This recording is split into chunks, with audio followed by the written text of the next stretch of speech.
নবী যদি বলতেন নামাজ আপনার যদি জান্নাতবাসী হতে চাও বেহেশতবাসী হতে চাও তোমাদেরকে এই কাজগুলো করতে হবে।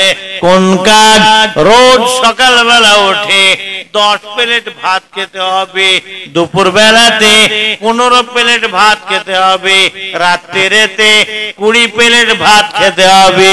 যদি নবী বলতেন আমাকে আপনাকে তাই করতে হতো না ভাই। নবী যদি বলতেন যদি জাহান্নামে জান্নাতবাসী হতে চাও, জাহান্নাম থেকে বাঁচতে চাও, নামাজ পড়লে হবে না, রোজা রাখলে হবে না, হজ করলে হবে না, যাকাত দিলে হবে না।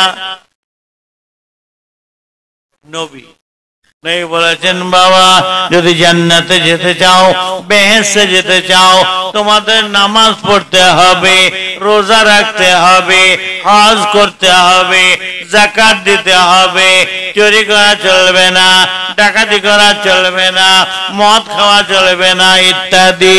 নবী বলেছেন এই সমস্ত কাজ যদি করতে পারো তবে জান্নাতে বেহেশতে যাবে।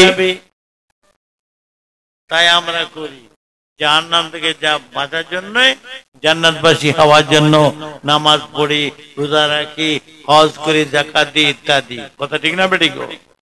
আচ্ছা নবী যদি বলতেন, নবী যদি বলতেন যদি জাহান্নামে জান্নাতবাসী হতে চাও, জাহান্নাম থেকে বাঁচতে চাও, নামাজ পড়লে হবে না, রোজা রাখলে হবে না, হজ করলে হবে না, যাকাত দিলে হবে না, যদি বলতেন নবী, নামাজ পড়ে পড়ে কপালে দাগ ফেললেও কোনো কাজ হতো না? রোজা রেখে রেখে পেটের চামড়া পিঠে সাঁটালেও কোনো লাভ হতো? নবী যদি বলতেন, নবী যদি বলতেন নামাজ আপনার যদি জান্নাতবাসী হতে চাও, বেহেশতবাসী হতে চাও তোমাদেরকে এই কাজগুলো করতে হবে। কোন কাজ?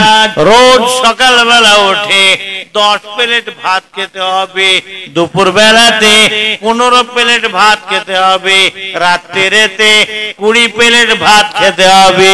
যদি নবী বলতেন আমাকে আপনাকে তাই করতে হতো না ভাই? কোনো কথা নাই, করতে হতো। নামাজ রোজা কিচ্ছু লাভ হতো না। নবী বলেছেন জাহান্নাম থেকে বাঁচতে গেলে, জান্নাতবাসী হতে গেলে এই কাজ করতে হবে। রোজ সকালে 15 প্লেট, দুপুরে রোজ সকালে 10 প্লেট, দুপুরে 15 প্লেট, রাত্রে 20 প্লেট খেতে হবে। ও কার পেট ফাটছে না ফাটছে দেখা দেখে নাই, আমাকে আপনাকে তাই করতে হতো। আল্লাহ বলেছেন, নবী বলেছেন, করেছেন আতিউল্লাহ আতিউর রাসূল, মান্য করা। 3 পরিমাণ আল্লাহর কথায় নবীর কথায় যদি সন্দেহ করি মুসলমানের খাতায় নাম থাকবে নাকি ভাই? মুমিনের খাতায়, ইমানদারের খাতায় নাম থাকবে? 2 নম্বর কথাটা অনেক আলেম ওলামা বলে চেপে যায়। আর 3 নম্বরে যে বলেছেন ওয়াউলিল আমরে মিনকুম, উলিল আমরের নির্দেশ অনুযায়ী, হুকুম অনুযায়ী চলো। কোরআন পাকে আল্লাহ বলছেন, এই কথাটা কিন্তু চেপে যায়। উলিল আমরের নির্দেশ অনুযায়ী কে চলতে বলছেন? আল্লাহ।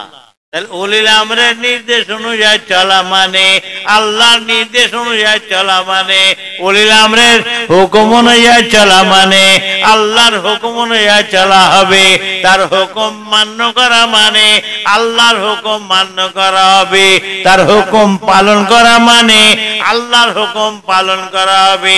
তার হুকুম অমান্য করা মানে আল্লাহর হুকুম কি হবে? অমান্য করা হবে। ছেলে খেলা জিনিস নয়। সংস্কারক জামানার মুজাহিদুলেরাম, আমি তো বলতে পারি আজকে পাথর ডুবাই পড়েছি। হ্যাঁ, কালো কোকিল মার্কা জামা পরেছে, মাথায় চকচকে টুপি দিয়েছে, রুমাল ঘাড়ে ঝাড়ন চাপিয়ে দিয়েছে, হ্যাঁ, সাদা বক মার্কা, আমি হচ্ছি সেই উলিল আমর। বললি হয়ে গেল।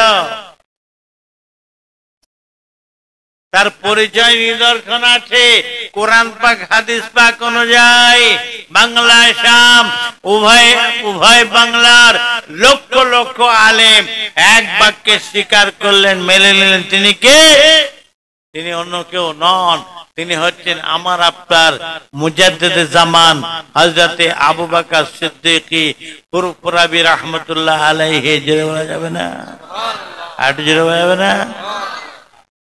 এমনি স্বীকার করেন না, কোরআন পাকের হাদিস পাকের কোষ্ঠী পাথরে মেজে ঘষে এক বাক্যে স্বীকার করেছেন।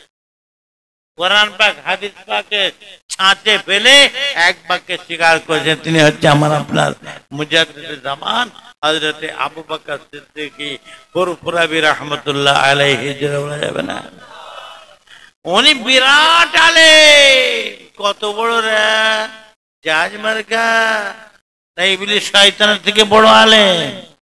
যত বড় আলেম হোক, তার হুকুম অনুযায়ী আল্লাহ চলতে বলেন। তিনি যদি কোরআনের কথা বলেন, হাদিসের কথা বলেন, মাথা পেতে লব। তবে সব কোরআন হাদিস পাক মাথা পেতে লব, আবার সব কোরআন হাদিস আবার পালন করা যাবে, আমল করা যাবে না। খুব ঠান্ডা মাথায় চিন্তা করবেন কি বলছি, একটু খেয়াল করুন। কোরআন পাক হাদিস পাক থেকে কথা বলবেন, মাথায় পেতে লব। তবে সব কোরআন পাক হাদিস পাক মাথায় পেতে লব, তবে সব কোরআন হাদিস পাক আমল করা যাবে না। নাসিখ মনসুখ আয়াত মুবারক আছে, হাদিস মুবারক আছে। হ্যাঁ, উলিল আমরের নির্দেশ অনুযায়ী আল্লাহ চলতে বলছেন। উলিল আমর যদি বলে কোন কথা, তার কথাটা আল্লাহ বলছেন মানতে, তার হুকুমটা আল্লাহ বলছেন পালন করতে।